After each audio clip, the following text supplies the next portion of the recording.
Hey everybody, it's BarrelRacer2002 here, and there we go.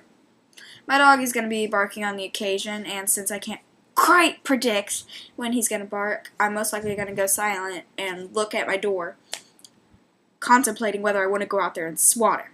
So, if you see me look that way, like this, I'm either irritated or thinking. So, you guys should know this by now if you've been on my channel for a while.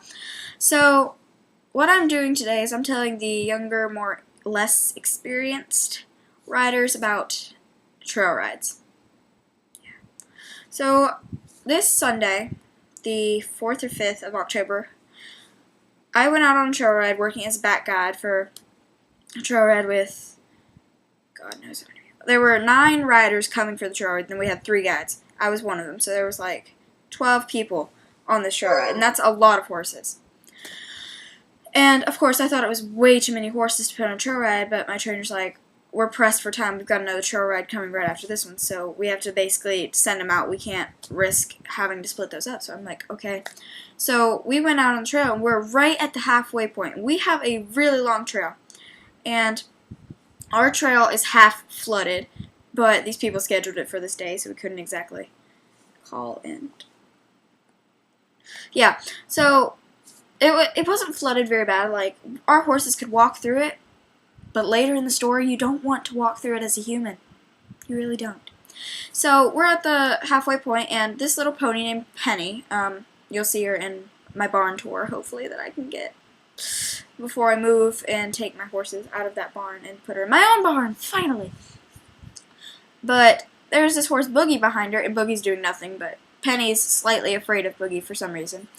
So Boogie gets too close to her hind end, and she kicks out, and the horse, Boogie, jumps a little bit to the side to try to protect himself, and then the kid that's on Penny comes off and lands on her back, like flat on her back, like a turtle.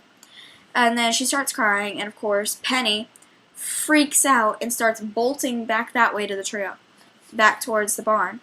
So our front guy, Justin, who was closer to the horse than I was, had to take his horse. He had to dismount off the horse, make sure the kid was okay, and then he had to hold his horse, go after that horse, and I'm just trying to keep the group together because all the horses are starting to scatter. And he's like, Lexi, you got to keep the horses together. And I'm like, okay. So we had another rider there who is experienced. She's actually one of my friends. Her name is Sheridan, and she did really good in this situation because I know I would have done the exact same thing if I were in her shoes. But her horse starts freaking out because all the other horses are freaked out. So her horse starts backing into bushes, and then Dixon, who's a big white Tennessee walking horse, comes moseying down along the trails, following Fancy, who's on with Justin. And of course, I can't dismount fast enough to grab that horse and yank him back to the front because that's where he's supposed to be. So, because I'm trying to keep the group together, and Sheridan's over here trying to keep her horse under control from rearing, so I'm just like, I don't know what to do. So, he wanders over there, and Justin catches him, and he walks Penny. Well, he doesn't have enough room for Fancy.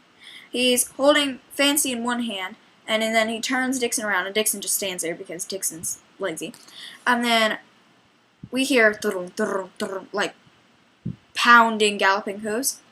And of course, here comes little Penny galloping along the trail. And of course, Dixie's at the back, so she automatically turns her butt, and Dixon and her make a barricade with their butts, and she comes flying and smacks into Dixie's butt. That sends Dixie into a rage, so of course I'm like, Dixie, calm down. Calm down. And Dixie's not going to calm down. You'll realize that later in the story. But once everybody gets under control, I see Sheridan's off. Well, she didn't come off yet. So Sheridan is in the bushes, and then I'm like, either you're going to go to the other side of those bushes where there's a lot of water where your horse could most likely not swim because it's deep water, or you're going to have to emergency dismount. And she's like, okay, I'll emergency dismount and walk her back onto the trail and try to keep her there. So she emergency dismounts because her horse is not standing still. And her horse starts doing circles around her. Like, she's holding her reins, and she's, watching her. Like, she's lunging her with the reins, but not intentionally. So the group is up here, like 27 strides ahead of me. I'm back here. I'm pacing in between the groups. Fancy's back up there with Dixon.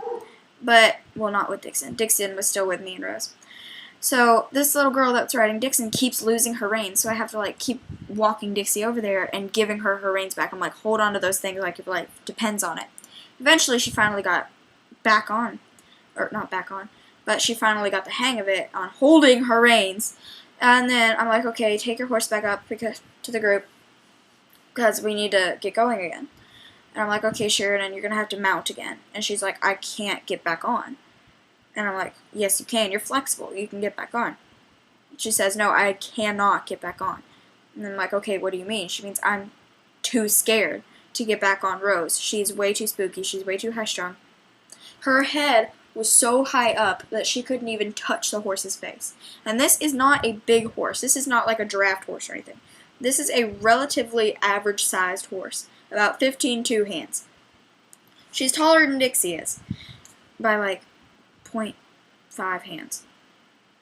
But she has her head up really high. She's doing circles around Sheridan, and Sheridan's like, I can't get back on while she's like this. And then I look down at her leg, and she's bleeding from where a horse kicked her. And it's right in between her tendon and her bone, so I'm like, you don't want to get back on her if she's bleeding on her leg. And she's like, I know that, so I'm not going to get back on.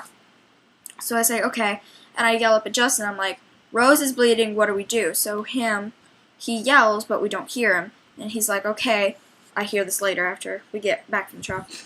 He's like, okay, just get back on. And then we see the trail start walking away from us, and we're like, we don't know the trail's the best in the world.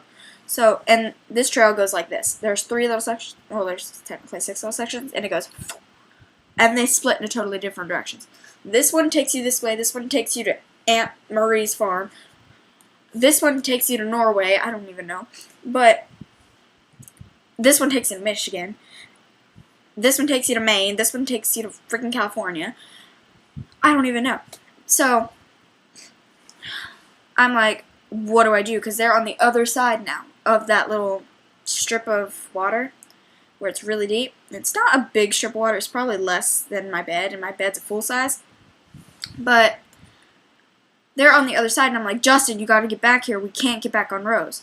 And, of course, he doesn't hear us, and then I'm screaming, Justin! So, of course, I'm trying to keep Dixie calm because she's, like, doing that little anxious thoroughbred thing, even though she's not even a thoroughbred. But she's doing that little anxious thoroughbred thing, like, where she's just, like, doing all that. She's tossing her head, she's whinnying to other horses, and then eventually I'm like, okay, I've got to get her to put her head down. So I release the reins a little bit, and this horse I'm on rears. Like, this horse, full-blown, on 2 legs, rears. So I think of this picture and my other experiences, and I'm like, I gotta sit forward, sit forward, sit forward, sit forward. So I sit forward, and she comes back down, and we're all okay. She isn't hurt, but the other horses, I can't even see them anymore through everything. I can't even see them. So I'm like, okay, Sheridan, you gotta get back on. And then I start walking off, and then I look back, and Sheridan's still standing there. She's like, I still can't get back on. I'm like, okay, well, then you're gonna have to walk next to me. She says, I can't get Rose and Dixie that close together. They don't like each other. I'm like, okay, then what are we gonna do? And then she goes, I don't know, but I can't walk as fast as Dixie does when she's anxious. I'm like, okay, then I'll hop off and I'll walk with you.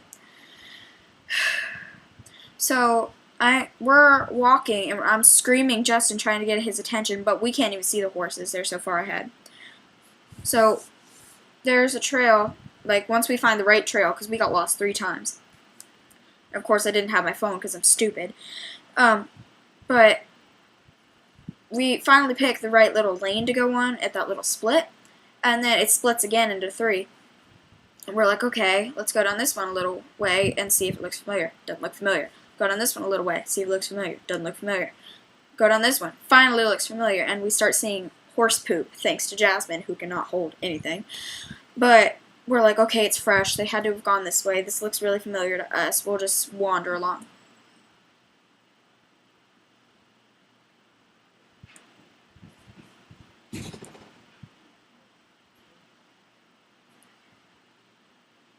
So there's like a lot of water at this point. So we're walking, and this thing is bigger than my room, and it's really deep. So we're like, okay, we'll just go around the edges, and then we'll just see how deep it is.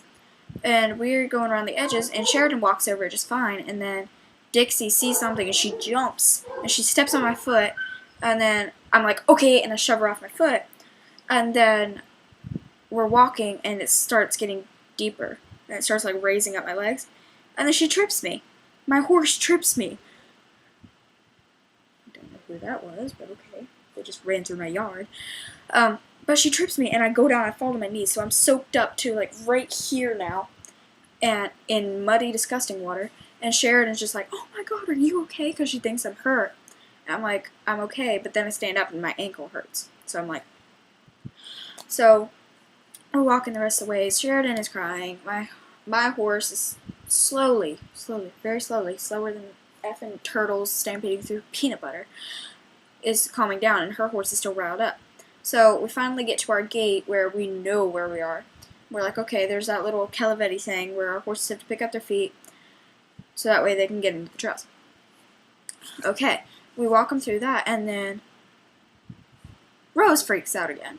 And then we're like, okay, we'll let him eat some grass, we'll let him chill for a little bit. And we weren't even there for 5 minutes.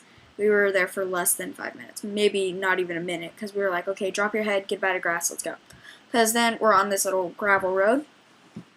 So we're out on this gravel road, and then we finally see the trail ride that is at the barn. And of course, our trainer is like, where the hell are they? And then she grabs her horse, and she's like, okay, we gotta go, I gotta go look for them. And then right as we walk in, she's like, there you guys are. And we were gone for God knows how long. So yeah, moral of the story, don't ever forget your phone on a trail ride. You always want to have at least 2 people on a trail ride with their phones, so that way if one goes off somewhere and the other goes off somewhere, you still got a phone. Even then, you still want to bring your phone. Second of all, never ever go out on a trail when it's flooded and you can trip and get soaked up to your freaking shoulders. Moral of the story number 3.